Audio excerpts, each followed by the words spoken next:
this is the payment, the date, and the receipt number. So if you have that information, please put it in there. But we also need to have the receipt as well.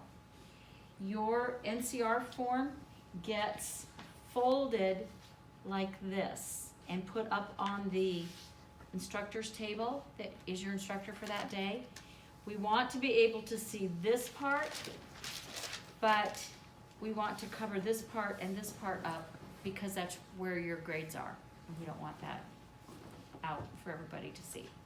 So you fold it up so that it's right there. You put the receipt that you got the information here, and you put that in the fold and fold it up like that. This is after the.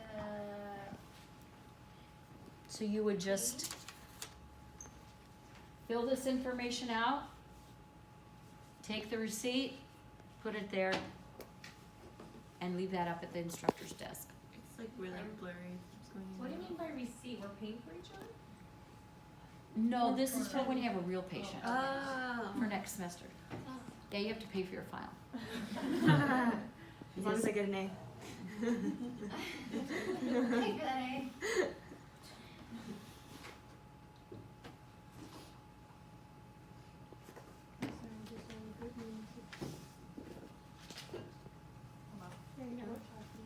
Okay? Now, if you know for sure what code your patient is, you'll fill that in. If you know what periotype your patient is, you'll fill that in. Now, you're going to get a whole lot more information on periotype. This is what is happening with the periotype. There's a big transition in the dental community about periotypes. Professor Marshall is going to be doing that in Perio 1 next semester.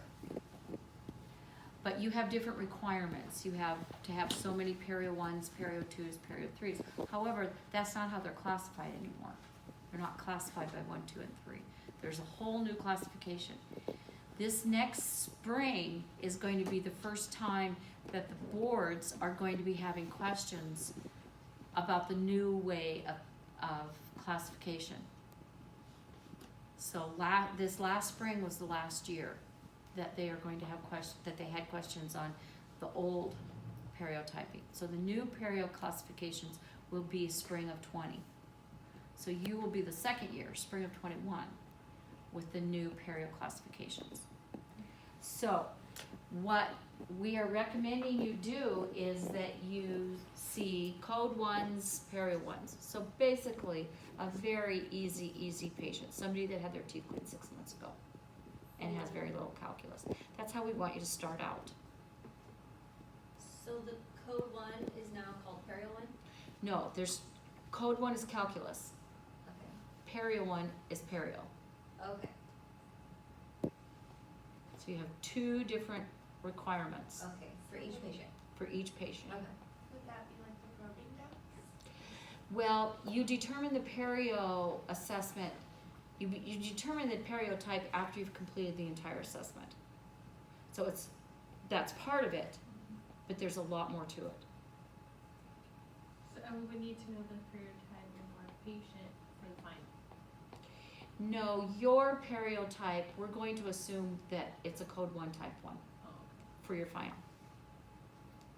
We're just going to assume that. Because you haven't had that lecture yet from Professor Marshall.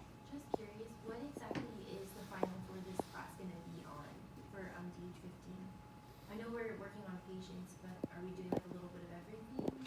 I'm going to go through that right now. Yeah, that's what the process, I'm going through that process right now. Okay?